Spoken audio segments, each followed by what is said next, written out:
Bonjour et bienvenue dans le cours en ligne concernant les fondamentaux des marchés publics. Maintenant, vous maîtrisez la définition d'un marché public, comment définir votre besoin, les différentes procédures et les MAPA. Je vous propose dans cette séance numéro 5 d'approfondir les procédures formalisées. Tout d'abord, un petit rappel sur les seuils de procédure.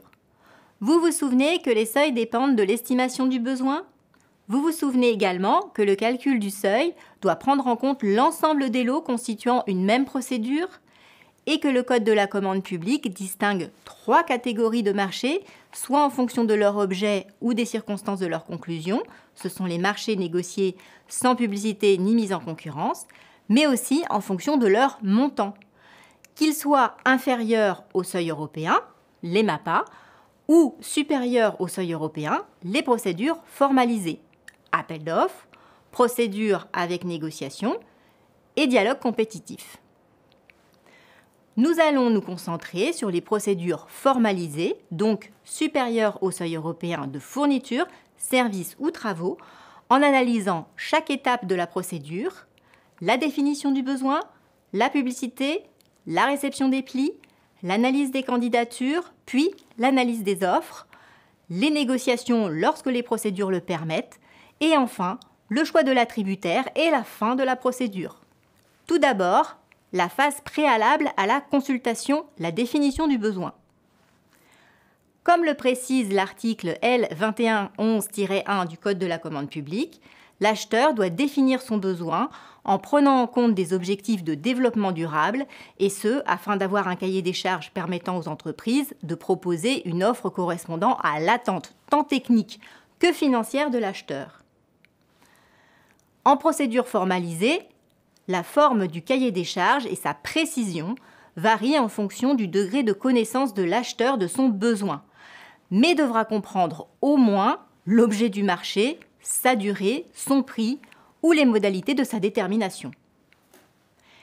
Les clauses du marché peuvent être déterminées par référence à des documents généraux tels que les cahiers des clauses administratives générales, qui fixent les stipulations de nature administrative applicables à une catégorie de marché, fournitures et services ou travaux, ou encore les cahiers des clauses techniques générales qui fixent les stipulations de nature technique applicables à toutes les prestations d'une même nature.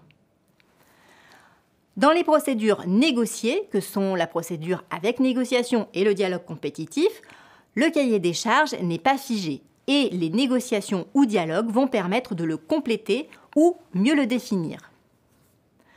En procédure avec négociation, il convient de rédiger un cahier des charges avec des exigences minimales qui ne seront pas négociables.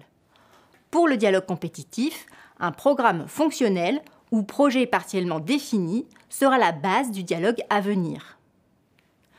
Le programme définit les objectifs à atteindre afin que les entreprises proposent des solutions.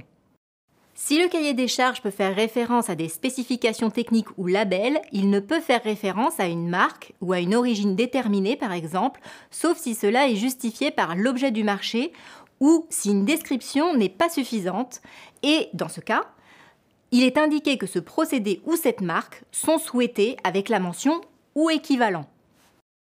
Afin d'aider à la définition du besoin, il est possible de réaliser des études ou échanges préalables conformément à l'article R2111-1. Autrement appelé sourcing ou benchmark, ces études permettent à l'acheteur de rencontrer les opérateurs économiques ou d'autres acheteurs au préalable afin de mieux comprendre les lois régissant le domaine d'achat dans lequel il envisage d'acheter et par conséquent d'affiner son besoin. Attention cependant à ne pas créer de distorsion de concurrence, car si l'entreprise a recueilli des informations créant une distorsion de concurrence dans le cadre d'un sourçage ou d'études préalables, elle devra être écartée de la consultation dans la mesure où il ne peut y être remédié par d'autres moyens comme en prouvant que la collectivité ne l'a pas favorisée ou en transmettant les mêmes informations à tous les candidats. S'il s'agit d'un renouvellement, l'acheteur pourra également se baser sur le bilan du marché exécuté afin d'améliorer le cahier des charges. Petit quiz. Répondez à ces 2 questions.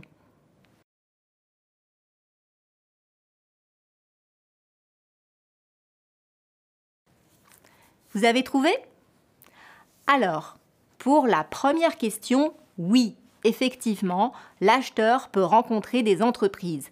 Faire ce qu'on appelle du sourcing afin de mieux définir son besoin, mais en prenant soin de ne pas communiquer sur des éléments clés et donner les mêmes informations à tous afin d'éviter des distorsions de concurrence et une discrimination.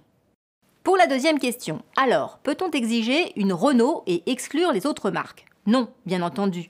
Il n'est pas possible de privilégier un fabricant. Par contre, ce sera différent pour des pièces détachées de véhicules non standards, comme des pièces de carrosserie par exemple. Elles devront obligatoirement être de la marque souhaitée et relevées d'un marché sans publicité ni mise en concurrence pour des raisons de droit d'exclusivité.